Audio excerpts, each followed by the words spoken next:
Shalom, shalom, peuple de Dieu. Shalom, chers fidèles à cette rubrique, à ce moment, à ce temps dénommé temps de vérité et de restauration. Encore, que Dieu vous bénisse de là où vous êtes, que Dieu bénisse votre famille, que Dieu bénisse, bien aimé, vos activités et que Dieu bénisse notre nation, la Côte d'Ivoire. Et oui, encore ce matin, nous sommes là pour pouvoir bénir le Seigneur pour ce moment que nous allons passer ensemble. Seigneur, nous allons te bénir maintenant, nous te rendons toute la gloire, nous magnifions ton nom. La Bible dit que tu es l'alpha et l'oméga. Et nous te prions ce matin afin que tu sois l'alpha de ce moment et que tu sois l'oméga de ce moment. Viens disposer toutes choses et que toute personne qui nous suit maintenant à l'instant même, à partir de son téléphone ou de son ordinateur, dans sa maison, dans son bureau, oh oui, je prie, oh, quel que soit le lieu, que cette personne soit localisée par ta grâce et par ta bénédiction, au nom puissant de Jésus, dispose notre entendement et conduit toutes choses au nom puissant de Jésus. Amen. Oui, bien-aimés, soyez encore les bienvenus à ce moment de restauration et ce temps de restauration et de vérité. Depuis la semaine passée, nous avons entamé un thème qui est le suivant: chrétien portant ta croix jusqu'au bout. Et nous avons dit la semaine passée, pour faire un bref résumé, que la croix c'est le symbole de la souffrance. La croix c'est le symbole de la honte, du rejet.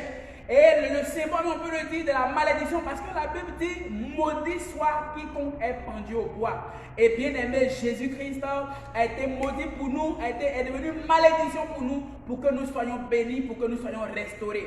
Et nous avons dit, à travers le passage que nous sommes choisis depuis la semaine dernière, et c'est sur ce passage-là que nous allons nous baser ce matin encore. S'il s'agit de Marc chapitre 8, à partir du verset 34, où la Bible dit: puis ayant appelé la foule avec ses disciples, il leur dit: si quelqu'un veut venir après moi, qu'il renonce à lui-même, qu'il se charge de sa croix, qu'il me suive.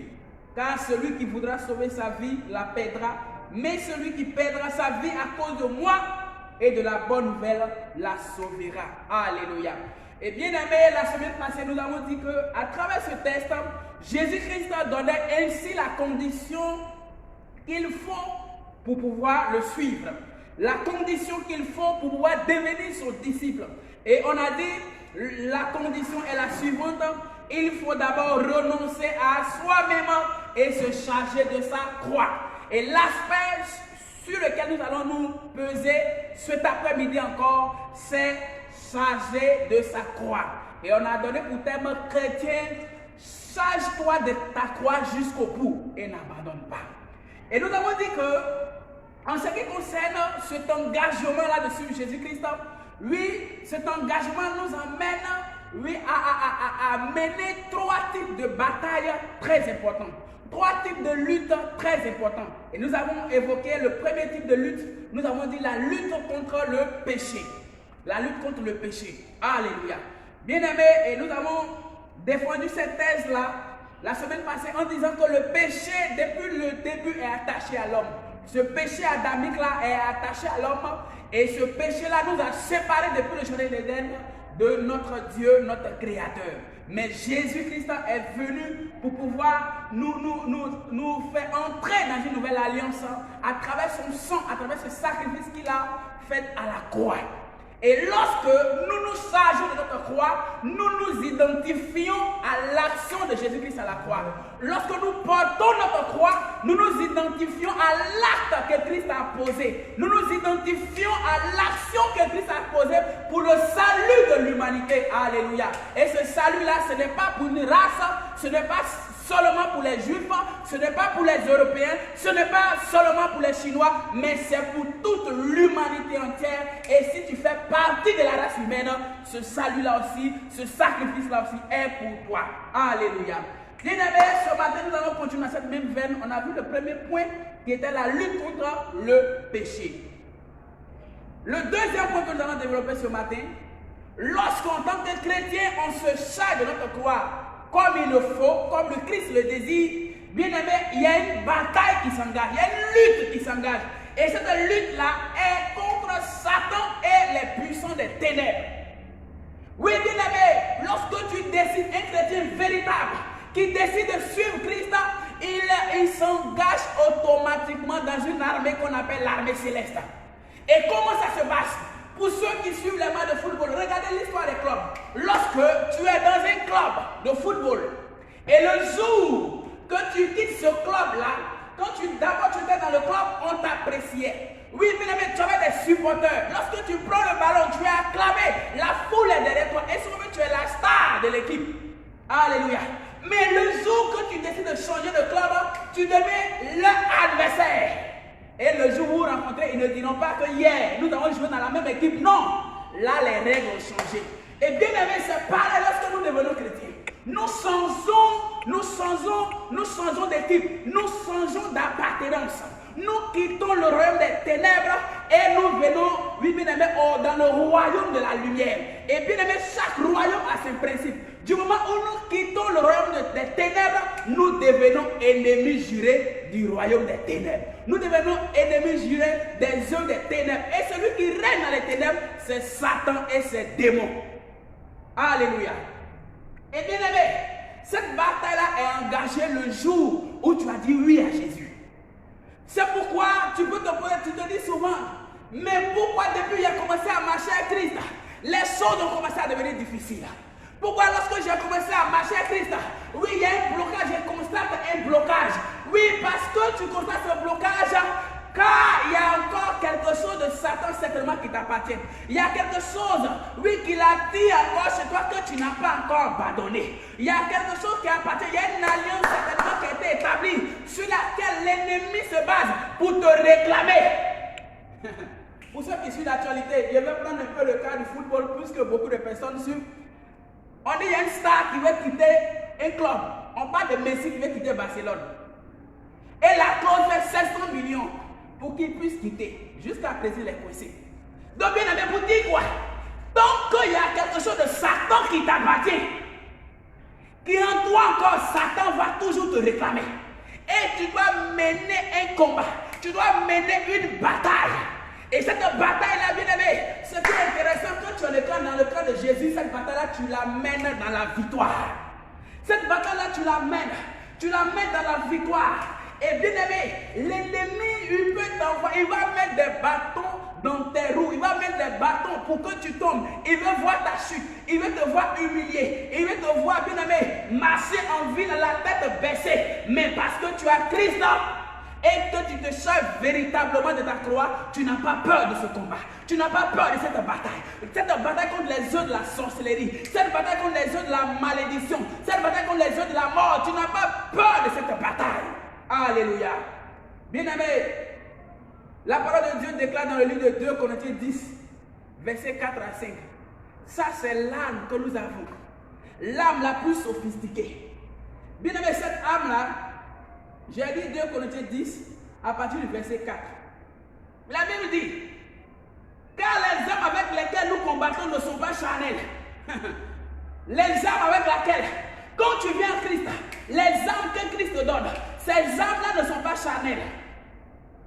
Ces armes-là sont les armes les plus sophistiquées. Même l'ingénieur le plus intelligent de ce monde ne peut pas inventer cette arme. Parce que cette arme, elle est spirituelle. Elle n'est pas charnelle. Et la Bible dit que ces armes-là avec lesquelles nous combattons ne sont pas charnelles, mais elles sont puissantes par la vertu de Dieu pour renverser les forteresses.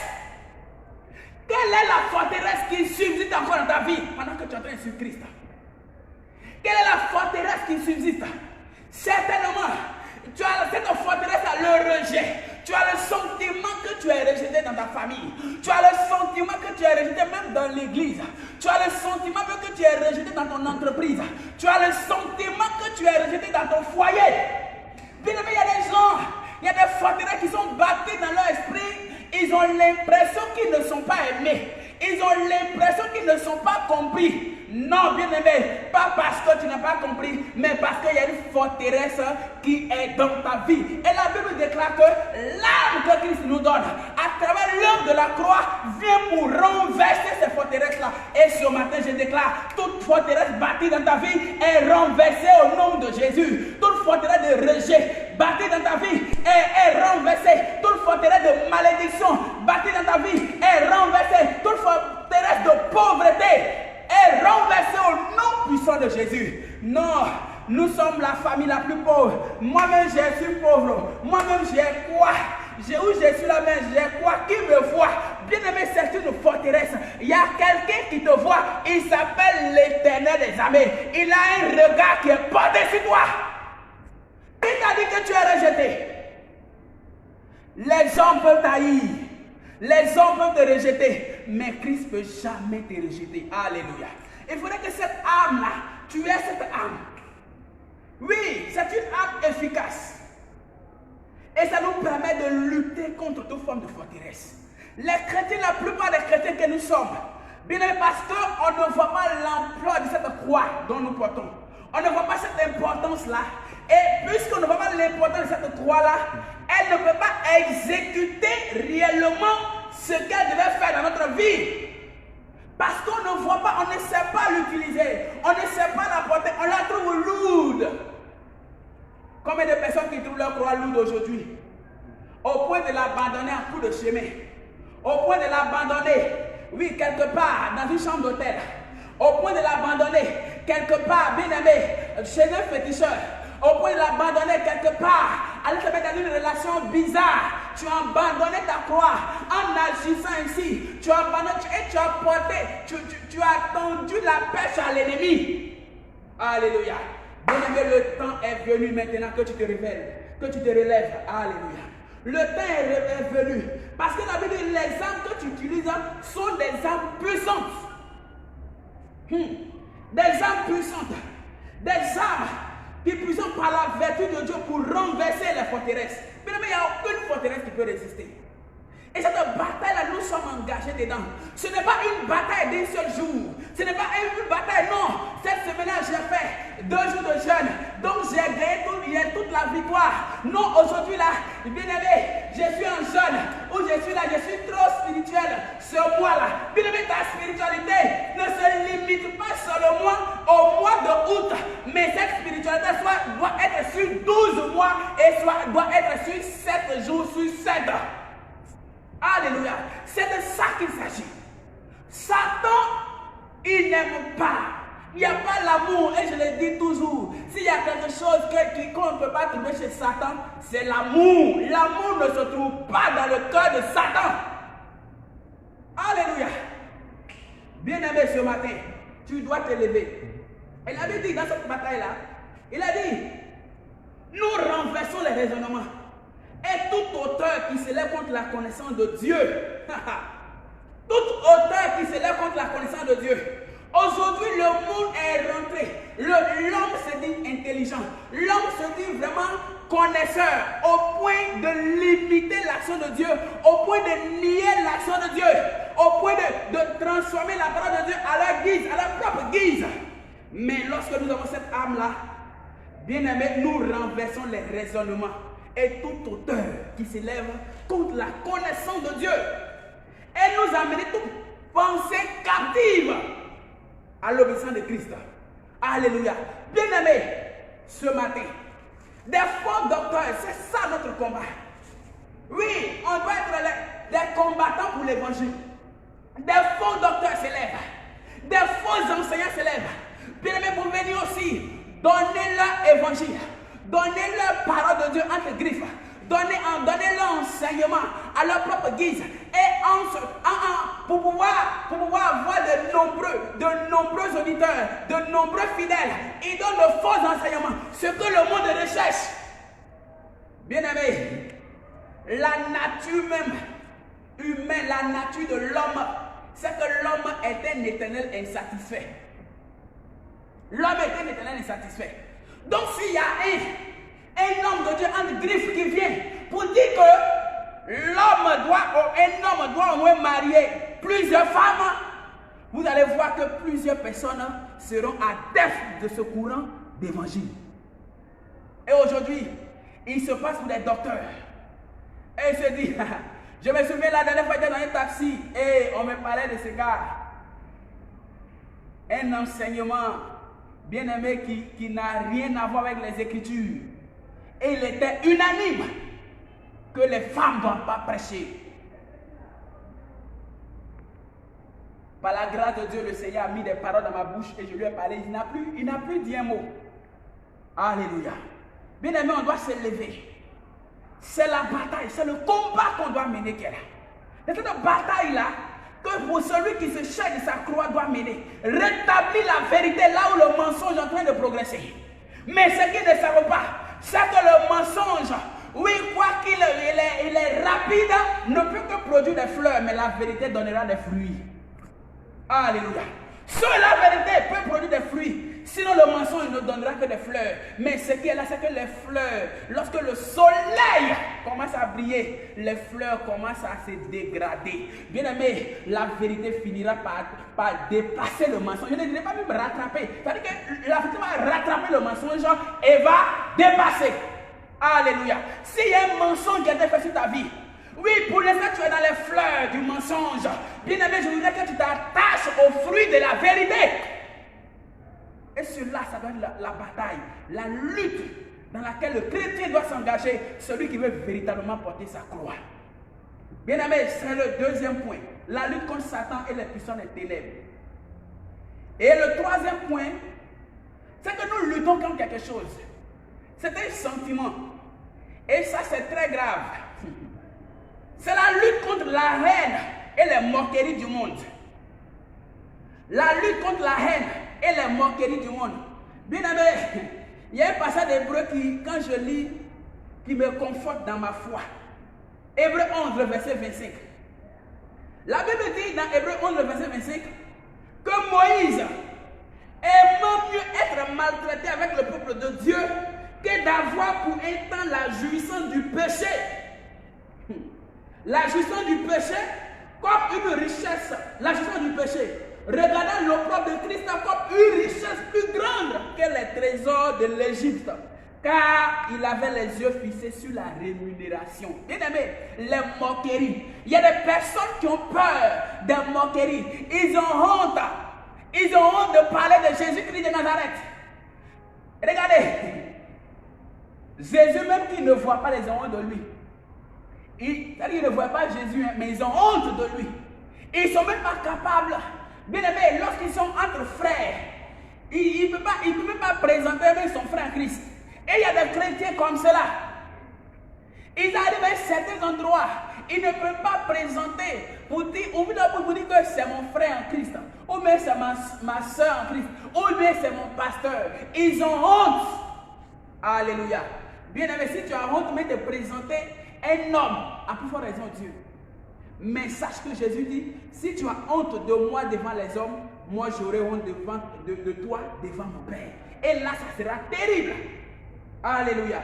Bien aimé, nous devons supporter les moqueries du monde. Nous devons supporter la haine. La Bible dit que Moïse a aimé être maltraité avec le peuple de Dieu.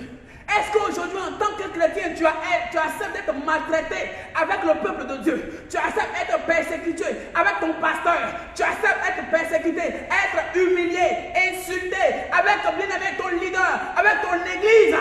Est-ce que tu es prêt, si on met ton église au dehors, est-ce que tu es prêt d'aller, de dire oui, c'est ma communauté, même si aujourd'hui vous êtes au dehors, je suis avec vous? Est-ce que tu es prêt à cela? Moïse, il était appelé prince. Il était appelé prince, mais il a aimé souffrir avec le peuple de Dieu. Et la Bible dit, le mot que la Bible a déterminé ici, a dit ici, ce mot est trop fort. Il dit, aimons mieux d'être maltraité avec le peuple de Dieu que d'avoir pour un temps la jouissance du péché. Bien aimé, plusieurs recherchent la jouissance du péché.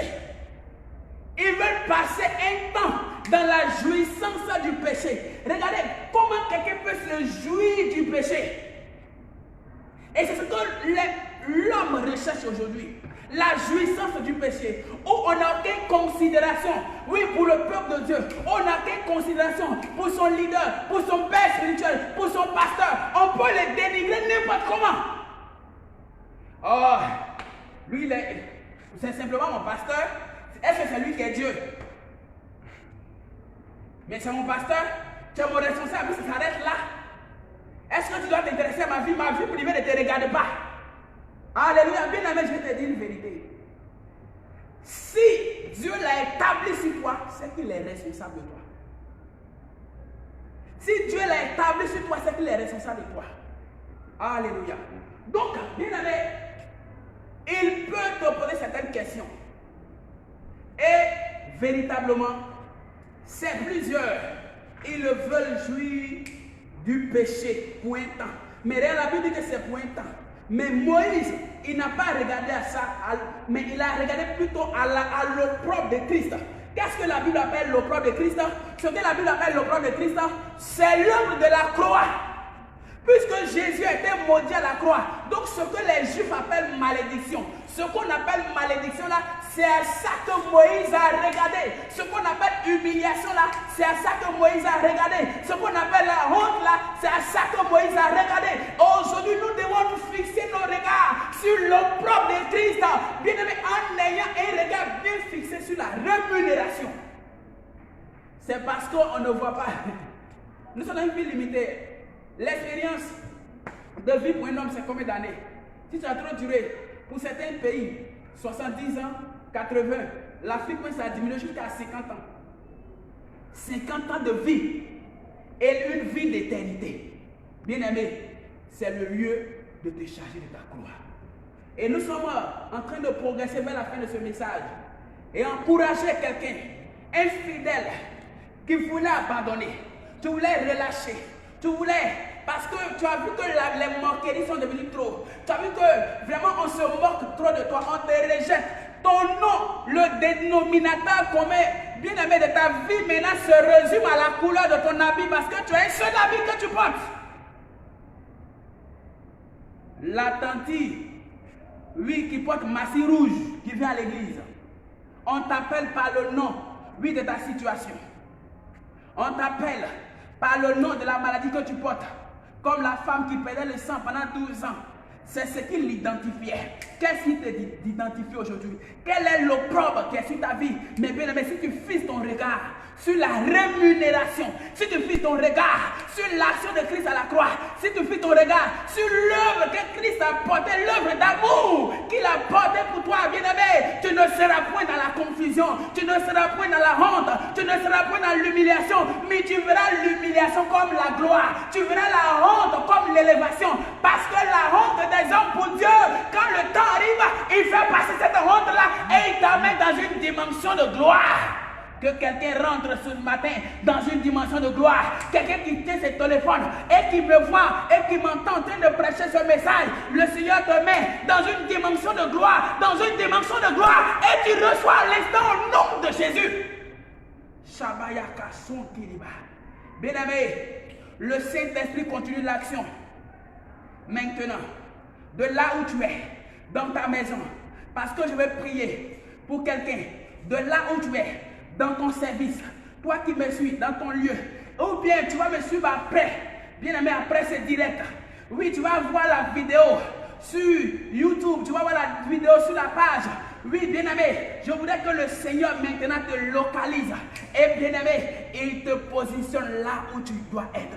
Mais n'abandonne pas ta croix. Quel que soit le niveau où le Saint-Esprit va t'amener, quelle que soit la dimension de bénédiction, de grâce où le Seigneur va t'amener, il voudrait que tu sois toujours attaché à ta croix. Et c'est elle qui va faire la différence entre ceux qui servent Dieu et ceux qui ne le servent pas. Entre ceux qui sont appelés disciples de Jésus et ceux qui sont appelés, oui, fils de l'iniquité. Alléluia. Bien-aimé, l'heure qui nous est impartie est terminée, est arrivée. Donc j'aimerais encore bénir le nom du Seigneur ce matin, cet après-midi. Et Seigneur, nous te bénissons pour ce message. Certainement quelqu'un qui écoute ce message est en train de traverser des moments difficiles. Au point il veut abandonner la croix. Il veut jeter la croix par terre. Mais Seigneur, pendant qu'il est fatigué, oui, envoie quelqu'un pour supporter, comme Jésus-Christ. Lorsque, oui, Simon, oui, lorsqu'il partait à Golgotha, oui, cet homme-là est venu et l'a aidé à prendre sa croix. Bien-aimé, je crois que c'était Joseph d'Arimathée. Voilà, cet homme-là il est venu et l'a aidé. Bien aimé, non, le Seigneur me donne cette révélation à travers l'image, le verset, oui, que je viens de donner. Oui, cet homme-là était là à aider Jésus-Christ parce que Jésus avait été flagellé, frappé, fatigué. Mais ce Joseph d'Arimathée, lorsqu'il est venu, il a aidé Christ à porter sa croix. Pardon, Simon de Cyrène. Simon de Cyrène, je disais Joseph d'Arimathée, c'est plutôt Simon de Cyrène, voilà, qui a porté la croix de Christ jusqu'au lieu où Jésus devait être crucifié. Il y a quelqu'un qui va venir t'épauler dans ta souffrance. Quelqu'un va venir t'épauler dans cette situation que tu traverses. Quelqu'un va venir t'épauler, oui, dans cette maladie. Quelqu'un va venir t'épauler dans cette galère financière que tu traverses. Quelqu'un va venir t'épauler. Et lorsque quelqu'un arrive pour t'épauler, c'est que la fin de ta souffrance n'est plus loin. Je voudrais que quelqu'un saisisse cette prophétie-là ce matin, cet après-midi, quel que soit l'endroit où tu es, au nom puissant de Jésus. Merci, Papa, que la gloire et l'honneur te soient rendus. Je vais prier pour une personne. Seigneur, je te prie maintenant pour ma soeur, pour mon frère qui nous suit en cet après-midi. Je prie que, éternel des armées, là où la croix était devenue difficile à porter, que tu lui donnes la force de continuer et que tu emmènes aussi son Simon de Cyrène pour l'aider, pour l'épauler dans ce qu'elle est en train de traverser. Oui, merci Père, parce que tu le fais au nom puissant de Jésus. Amen. Bien-aimés, soyez bénis encore. Nous avons terminé ce moment et j'aimerais vous dire, si vous voulez revoir cette vidéo, vous pouvez revenir encore sur la page de notre papa, apôtre Bernard Brou-Kwaku. C'est la page Facebook pour pouvoir voir la vidéo. Et ou bien aller sur la page YouTube et taper Brouka Bernard. Vous allez voir aussi toutes les vidéos qui ont été réalisées jusqu'à maintenant. Si la parole de Dieu vous a fait du bien, vous pouvez nous appeler, vous pouvez poster des commentaires pour nous encourager aussi. Et que Dieu vous bénisse. On sera encore là la semaine prochaine, le vendredi, même heure, temps de vérité et de restauration. Que Dieu vous bénisse. Shalom.